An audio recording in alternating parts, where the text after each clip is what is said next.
Well, good evening all, and welcome to our St. Patrick's Day meeting this evening. And top of the morning to y'all, or whatever else I should be saying. And this is our seventh meeting of the 145th Council of the Corporation of the City of St. Thomas. Are there any disclosures of interest from the members? Seeing none, on to minutes. I have a motion that the minutes of the meeting held on March the 10th, 2025 be confirmed. Moved by Councillor Peters, seconded by Councillor Baldwin Sands. Questions or comments? Seeing none, all those in favor? Any opposed? Carried. Council will now resolve itself into committee of the whole to deal with the following business. First committee this evening is Strategic Direction and Development. First item relates to the St. Thomas Citywide Urban Design Guidelines Follow-Up Report. I have a motion that report PD 1025 relating to the St. Thomas Citywide Urban Design Guidelines be received for information, and further that council adopt the St. Thomas Citywide Urban Design Guidelines as prepared by Dillon Consulting and dated November 2024. Moved by Councillor Wookey, seconded by Councillor Gibson. Questions or comments? Maybe a reminder. This came before us about a month ago. We had a number of questions from council, and I think the report sent back to us by Mr. McComb is has answered most of those questions. So I'll leave it to council. Councillor Peters. Thanks very much, Worship. I just want to reiterate that point. Thanks. I know I asked a number of questions, a number of members of council did, and I just want to say to staff, it wasn't directed as criticism or anything that staff was doing. It was just trying for myself to understand some of the things, and I really appreciate, Jim, in this report, how you addressed the concerns that were raised, and makes me feel better going forward. So thanks very much. Thank you. Councillor Herbert. Thank you, Worship. I took a lot of time to review the report that came back to us, and I think there's a lot of good information in there. And I'll support the document because I think it's important for our planning department to move forward and base their suggestions on help with this report to help them. So thank you. Thank you. Any other questions, comments? Seeing none, all those in favor? Any opposed? Carried. Next item relates to an application by Doug Terry Limited for temporary removal of part lot control. I have a motion that report PD 1125 relating to the application by Doug Terry Limited for temporary removal of part lot control for semi-detached dwellings on lot 70, Plan 11M264 be received for information. And further that the application by Doug Terry Limited relating to the passing of a bylaw to temporarily remove part lot control for the semi-detached dwelling on lot 70 be approved. And further, the council authorize staff to prepare a bylaw pursuant to section 50 sub 7 of the Planning Act, which provides that section 50 sub 5 of the Planning Act relating to part lot control does not apply to the semi-detached dwelling on lot 70, Plan 11M264. Moved by Councillor Herbert, seconded by Councillor Kohler. Questions or comments? Seeing none, all those in favor? Any opposed? Carried. Next item relates to the Housing Accelerator Fund update. I have a motion that reports CMO 0125 relating to Housing Accelerator Fund update be received for information. Moved by Councillor Wookey, seconded by Councillor Gibson. Questions or comments? Councillor Peters. Thanks very much, Your Worship. Just hoping that either that Lisa can, or maybe Danielle, address some of the financial impact. In the report, it talks about hiring a temporary full-time individual. How long is temporary full-time? Just curious. I certainly support this. I think having someone that is, Danielle has done an outstanding job on this, and Taylor has been working on this, and it's been a full team approach by all city staff, and I am very appreciative of that. But I'm just hoping that Lisa can sort of clarify what temporary full-time is. I'll start with Lisa. Great, thank you for that City question. Manager. Thank you. Through you, Mayor Preston, to Councillor Peters. The intention of that position is for it to be an 18-month contract, full-time. A job description has been developed and is currently with the Human Resources for placement on our non-union grid. Councillor Kohler. I think the good thing to note too is that we can actually use the funds from this fund. this fund to actually help pay for that too. So I definitely support it with that. Yeah, agreed. Councillor Herbert. Thank you, Worship. A two-part question. I see we're approved for 6.6 million in funding. So is there a time frame we have to use all this? And if we don't use it all, do we lose it? That's a great question. City Manager? Sure. Thank you, Councillor Herbert. There is a timeframe in that all of the initiatives need to be implemented by March 2027. And so the idea of creating the 18-month contract is for it to align closely with that end date. And there are targets that need to be hit in order to qualify for that funding. So it's very important that we implement this position to meet those targets. Thank you. That's good. You said it was a two-parter. That was the second part. Excellent. Further questions or comments on the accelerator fund? Seeing none, all those in favor? Any opposed? Carried. That concludes the items under this committee, unless the members have anything further. We'll now move into community engagement and services.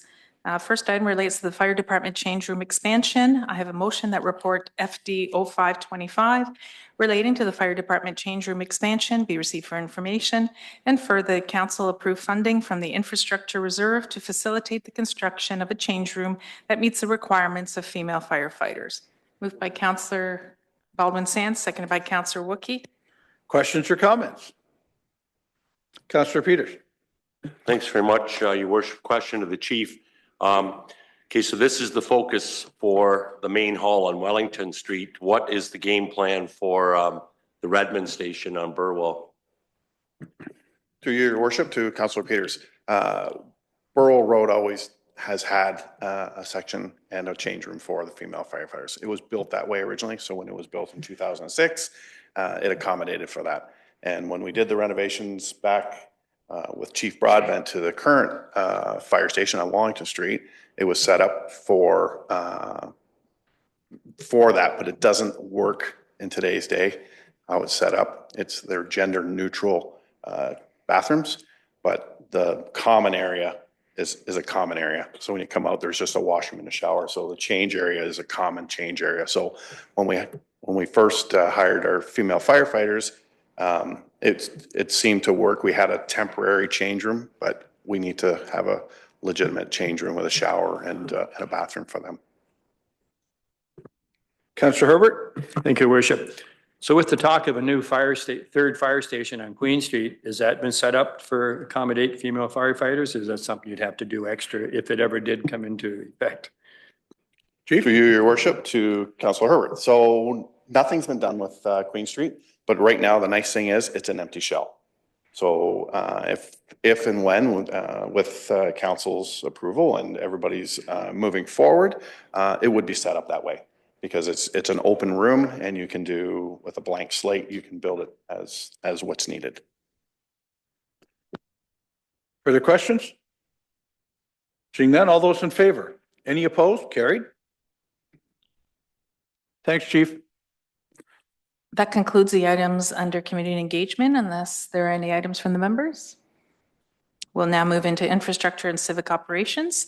First item relates to the St. Thomas Water Distribution System, the 2024 annual and summary reports.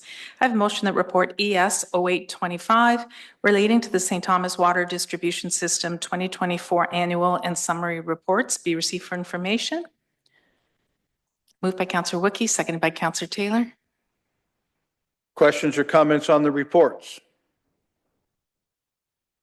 Seeing none, all those in favor? Sorry, Councillor Herbert, did you have a question? I'll just make a quick comment to your worship. I took the time to read all the reports. There's obviously a lot of work that goes into doing these reports, and there's a lot of information. I wish I was more knowledgeable about some of the information, but they're very interesting to read, and the city's well taken care of with the people doing these reports and doing the jobs. I mean, there's water concerns, there's sewage concerns, and from what I can see, what I read, they're on top of it. So thank you very much to the people involved in doing these reports and doing the work. So thank you. But thank you for saying that too, Councillor Herbert. I remember sometime this year looking back at these reports from last year to look up something under wastewater or recyclable water. And so it's good that we have them. We're good that they're done this thorough if we have to do any research at all. So thank you for saying that too. Other questions or comments on the first report, the water report? Seeing none, all in favor? Any opposed? Carried. Next report relates to the St. Thomas Sewage Collection System 2024 Annual Performance Report. I have a motion that report ES 0925 relating to the St. Thomas Sewage Collection System 2024 Annual Performance Report be received for information. Moved by Councillor Wookey, seconded by Councillor Herbert. Questions or comments? Seeing none, all in favor? Any opposed? Carried.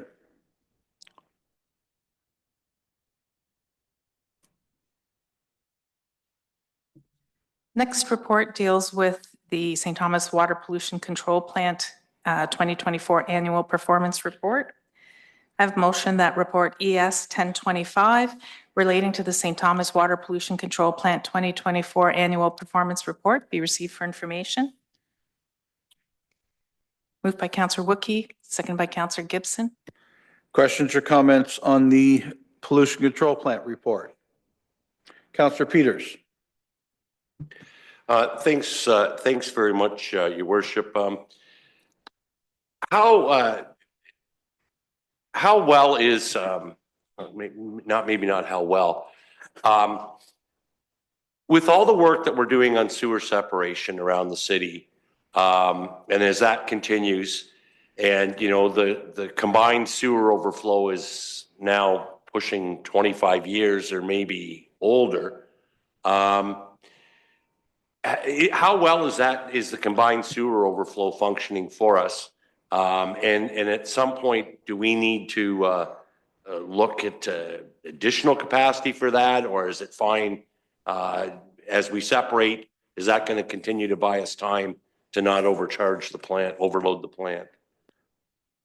Mr. Delavec, good to have you here tonight.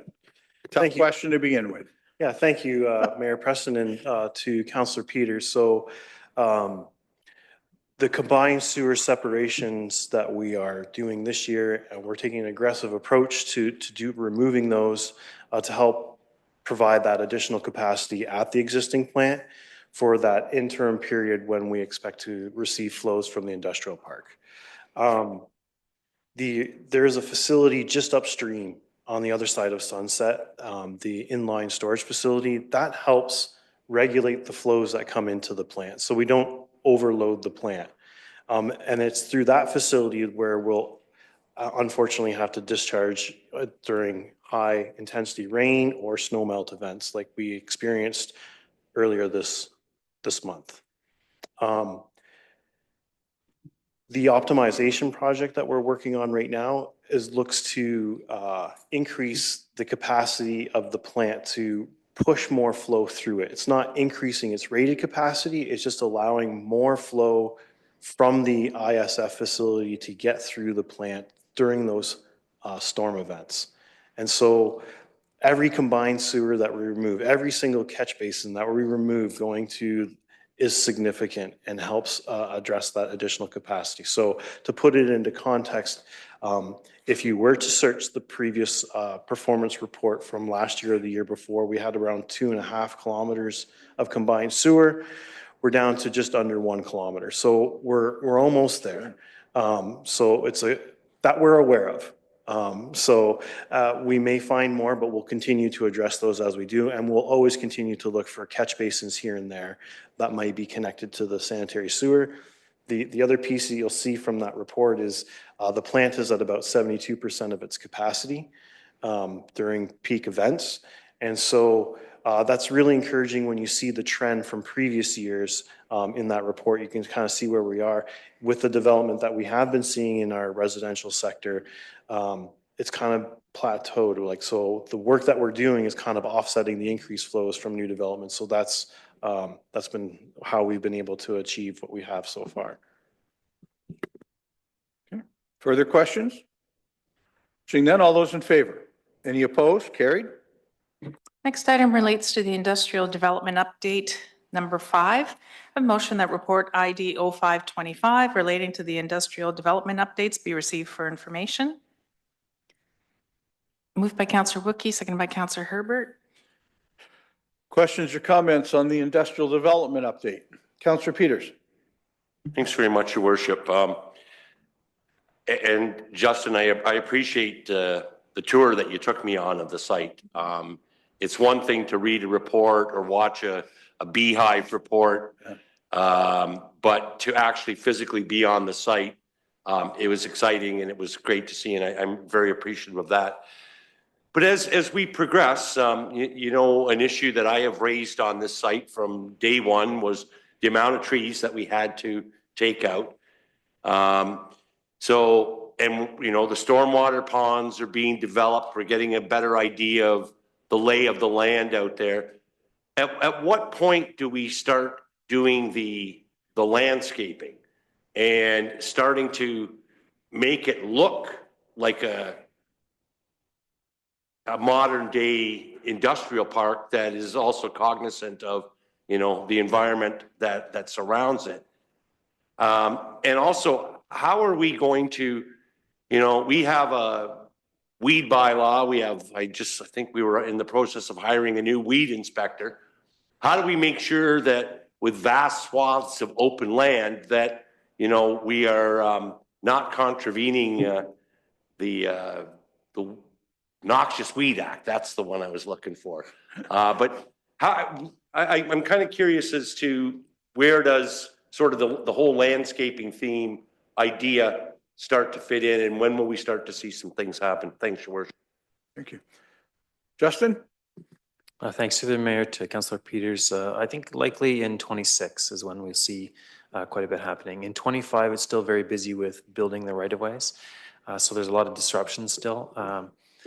26, we can start to put trees along Electric Avenue. We can start to plant around the Ian Begg lot.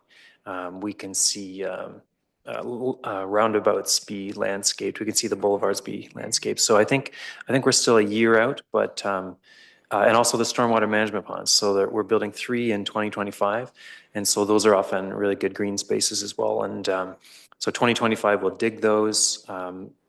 Like as of today, they look like a huge mucky mess, but they start to look more green as end of 25. Maybe we plant beginning of 26. We plant then by end of 26 you see it. And weed control? On weed control, our objective is to turn it over as best possible. So in the event where there are some couple like 50 acres or so that's left, we would hire a farmer and we turn it over to stop anything growing. So, but it is a concern. It's something we have to keep our eye on. Councillor Herbert? Thank you, Worship. Thank you, Justin, for the report. If I recall, on the last report, you had 2 or 3 areas that were in the red. Now we're just yellow and green, but the booster station, is there any concern that may go into red? Seems like a pretty big part of the project. Yeah, so the water booster station, SEBS as we call it, has always been a tight project to get done in time. We're probably, it's beneficial that the power code need for the water pressure is slightly delayed. So that gives us some buffer time, but we're still on schedule. So the pumps are in. We'll start plumbing them in basically into the mains, and then commission in the next couple months. And yeah, we're on track, but it's still, I would say yellow in schedule and technically as well, because it's a big piece of infrastructure to start up. So sometimes it takes some adjustments after it gets going. Thank you. Further questions or comments? Seeing none, all those in favor? Any opposed? Carried. Next item relates to the Dalewood Water Reclamation Facility expropriation. I have a motion that report ID 0625 relating to the Dalewood Water Reclamation Facility expropriation be received for information, and further that council as the approving authority approve the expropriation of lands municipally known as 10461 Dalewood Road and as legally described in report ID 0625, And further, where approval to expropriate is given by council as the approval authority, staff for the city as the expropriating authority be authorized to register a plan of expropriation and execute a certificate of approval and execute and serve any notices as required, including the notice of expropriation, notice of election, and notice of possession. And further, that where approval to expropriate is given, council authorizes the introduction of the necessary bylaw to give effect to these recommendations. And further, that staff be authorized to approve and serve the statutory offer of compensation as required by Section 25 of the Expropriations Act. Moved by Councillor Wookey, second by Councillor Kohler. Questions or comments on this report? Seeing none, all those in favor? Any opposed? Carried. Your worship, if there's no further items for this committee, we'll now move into corporate governance and administration. First item relates to the public sector salary disclosure for 2024. I have a motion that report HR 0525 relating to the public sector salary disclosure for 2024 be received for information. Moved by Councillor Wookey, seconded by Councillor Taylor. Questions or comments? Seeing none, all those in favor? Any opposed? Carried. Next item relates to the 2026 municipal election, governance and alternative voting. I have a motion that report CC 0625 relating to the 2026 municipal election be received for information. And further, the council authorize the preparation of a bylaw to allow the use of internet and telephone voting as an alternative voting method for the 2026 municipal election. And further, the council authorize the procurement of internet and telephone voting services through a single source process with Simply Voting, Inc. Moved by Councillor Wookey, seconded by Councillor Gibson. Questions or comments? Councillor Kohler, then Councillor Gibson.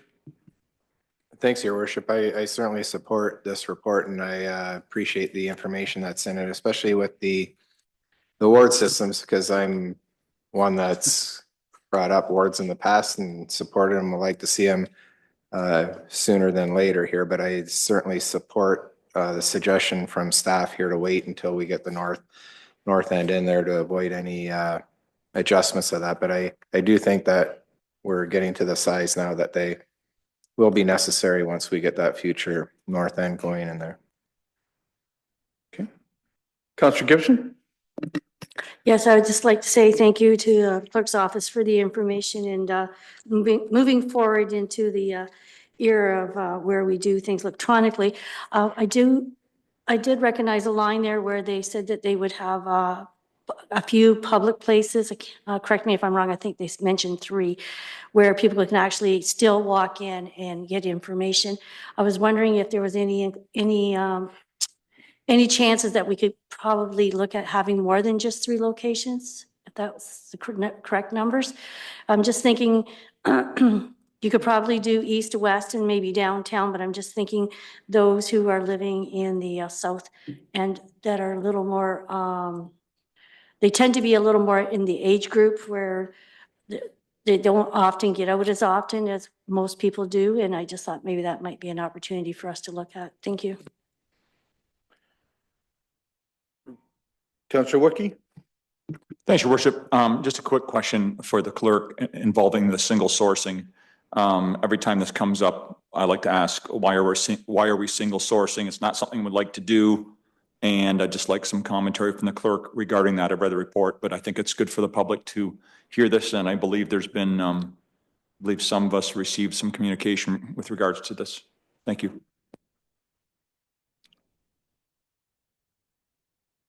John, please. Thanks, Your Worship. And through to Councillor Wookey. So a couple of things. There's very few companies in this market. There's only a couple that are integrated with our voter management system, VoterView. We've used Simply Voting for the 2018 and the 2022 election. We have confidence in their security and sort of their experience. They've been in the market since, I think, 2003. They're a 100% Canadian company.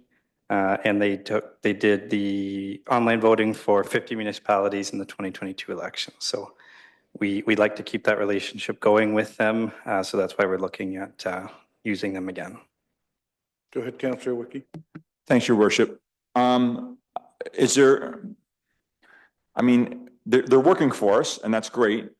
In terms of cost, do we have any idea what the other company would charge? Or, I always just ask that question because, we're comfortable with them and they work, but I don't know if this other company has reached out to us with a quote or anything like that. So I'm just curious about the financial side of this. I'm not too hung up about it, but I just always feel, we need to talk about these kind of things when we're sole sourcing. Thanks. Thanks, Your Worship. So we haven't gotten quotes from other companies. When we did the RFP process in 2018, I think we received 4 bids. From there, one company is no longer providing the service and one company has gone bankrupt. So it's very hard. There's very few companies providing the service. Do we know from peer comments that from other municipalities, how they're pleased with who they might use? Or as you said, 50 are already using this one, so. So Simply Voting's grew from, so we were part of their first they've been doing them since 2014 in Ontario. 2018, they used 28 municipalities, and 2022, they increased to 50. We're expecting that number to increase, but it is kind of, municipalities are just kind of doing these kinds of reports and starting this process for next year. Okay. Councillor Peters, did you have a question? Yeah, thanks very much, Your Worship. I think the fact that another firm has expressed an interest should at least cause us to pause and say, okay, let's take a look out there. If Simply Voting's in 50 municipalities, there's 440 municipalities in the province. Not even saying that all of them are doing online internet voting, but they must be using another company as well too. And I lean towards, I don't know what our timing is like, but we've had somebody else express an interest. There was a lot of information in that report or that email that was sent to us late last week. I made sure that the clerk's office had it as well too. But, I lean towards testing the waters and seeing who else is out there. But that's my own opinion. And will also offer up my own opinion. I'm not a proponent of wards. I like an at-large system where all of us represent the whole of the community. And I just believe wards start pitting ward against ward. And anyway, that's a battle for another day. John, on the competitive factor, you a thought? So just a thought on that. So one of the companies kind of in question has not done a municipal election in Ontario yet. And they're not currently integrated with our elector management system. So we would have a little bit of a challenge there we've been using the same voter list management system since 2003, and we would require any company that's doing our online voting to integrate with that as well. Councillor Baldwin-Sands? Thank you. My question is a little bit different than what was in the report. I've been an advocate for voting and online voting for a while now because of the ease that is put in the report, how much faster it is, how much easier it is for people to vote, the decrease of the barriers and the increase of people with disabilities to be able to vote. And the ultimate goal is to hope for an increase in voter turnout. So using and building upon this method, is there a hope that there will be an increase in turnout from our 2022 result? For sure, through to Councillor Baldwin-Sands. Online voting doesn't always exactly equate to an increase in voter turnout, but that is the hope. We're making it as accessible to all people as possible. And even for those that don't have access to the internet or telephone or are uncomfortable with it online, we have the voter help centers that will be set up to assist those. Councillor Peters? Thanks, Your Worship. Well, I hope that coming along to build on what Councillor Baldwin-Sands just said, that we're going to have some sort of strategy to increase voter turnout. I think we were at 30% or less last time. The last time voter turnout was over 50% was in the 1991 election. There just happened to be a spirited mayor's race that year. And that had been the highest voter turnout since 1967. So we've seen this dreadful decline, you know, not only at the municipal level, but we just witnessed it in the last provincial election. We're going to probably see a federal election coming along. So I would love to hear, not necessarily tonight, but what sort of strategy that we can engage in. You know, I watched my neighbor go vote for the first time. Her father encouraged her, and, you know, she went out and voted at age 18. And it was so nice to see her walking out the door on February 27th to go and vote. And, you know, her dad insisted that, you know what, this is something that you've been given a right to now that you've turned 18. So I'd like to know what the strategy is, again, not necessarily right now, but how do we engage people to exercise that democratic right? Okay. And And please don't bring finally, up, recorded vote on this too, please. okay. And please don't bring up a spirited mayoralty race as the only thing you can think of. Just so not really included in this report, we are working on, so a couple items in the strategic plan action plan specifically talk to increased engagement around elections and democratic participation. So over the course of the year and a half to ahead of the election, we'll be working on those strategies, how to engage the community better, and working particularly with city managers and communications and things like that as well. Great. Councillor Herbert? Thank you, Worship. Well, unfortunately, this is not unique to St. Thomas. And a lot of municipalities are struggling to get people to vote. And if I recall, I think London's turnout last year was 25%, size of that city.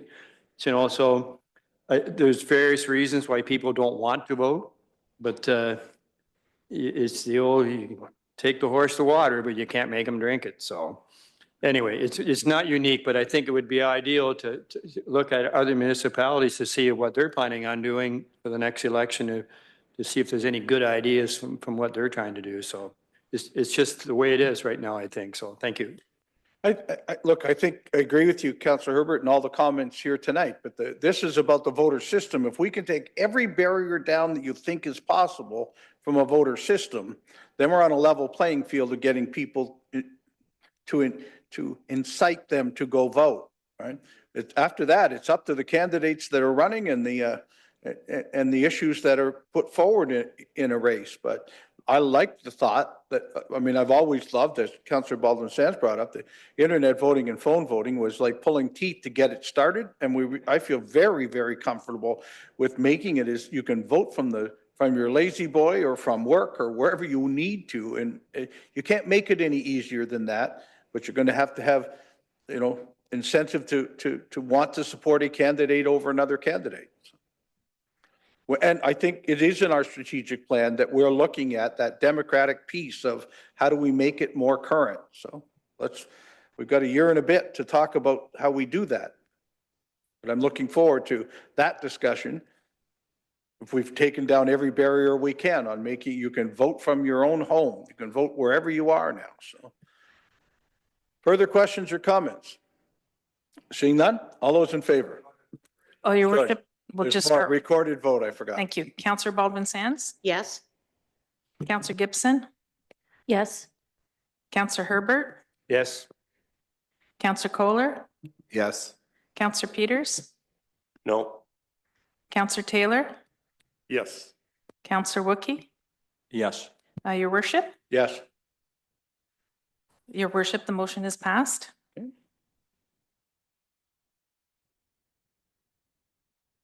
If there's no further items for the members under this particular committee, we'll now reconvene into regular session. I have a motion that the recommendations, directions, and actions of council and committee of the whole, as recorded in the minutes of this date, be confirmed, ratified, and adopted. Moved by Councillor Wookie, seconded by Councillor Taylor. Questions or comments? Seeing none, all those in favor? Are there any opposed? That's carried. No reports of committees or petitions and communications this evening. Next order of business is unfinished business of council. Seeing no unfinished business of council, we'll now move into new business of council.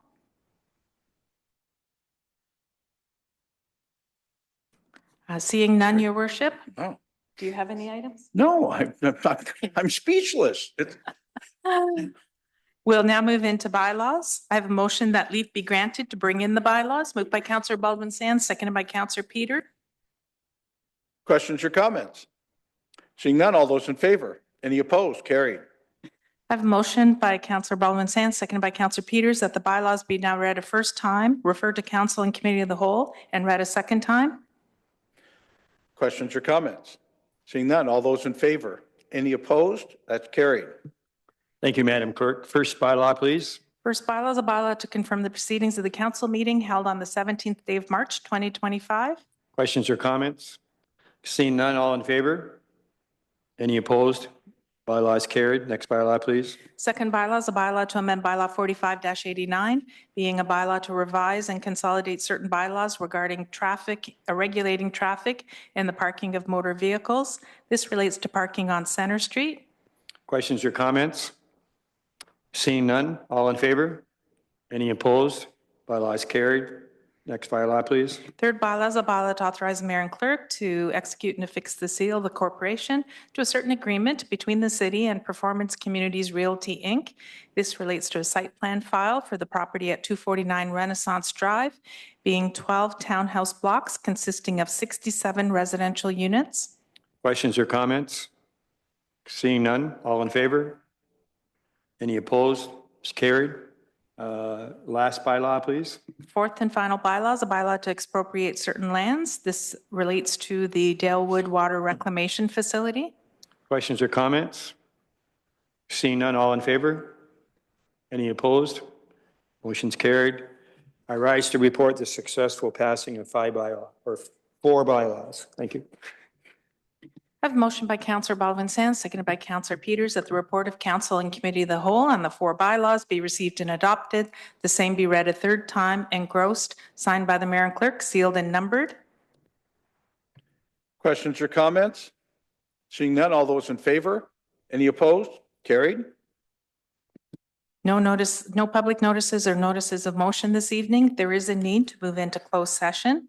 I have a motion that this meeting be closed to deal with the position plan procedure criteria or instruction to be applied to any negotiations carried on or to be carried on by or on behalf of the municipality. Information explicitly supplied in confidence to the municipality by the province of Ontario, and a proposed or pending disposition of land. Before I, Sorry, Your Worship, I just need yeah, a go ahead, sorry. moved by Councillor Baldwin Sands, seconded by Councillor Kohler. Thank you very much. Before I call for the vote, I would announce that we'll be going in closed session. We have an open public meeting that starts at 6 o'clock, so we will do our closed session work. If we can finish before 6, then we would come back into the public meeting. As we finish with the closed session work, we'll come back into open session simply as a matter of passing any bylaws that happened during the closed session or to adjourn for the evening. So let's attempt our closed session. If we can finish it in the next 20 minutes or so, we'll do that public meeting to follow. Further questions or comments? Seeing none, all those in favor? Any opposed? Carried. Or comments? Seeing none, all those in favor? Any opposed? Carried. I have a motion by Councillor Kohler, seconded by Councillor Gibson, that the bylaws be now read a first time, referred to council and committee of the whole, and read a second time. Questions or so you? It's me. Questions or comments? Seeing none, all those in favor? Any opposed? Carried. Thank you, Madam Clerk. Sorry, fifth bylaw.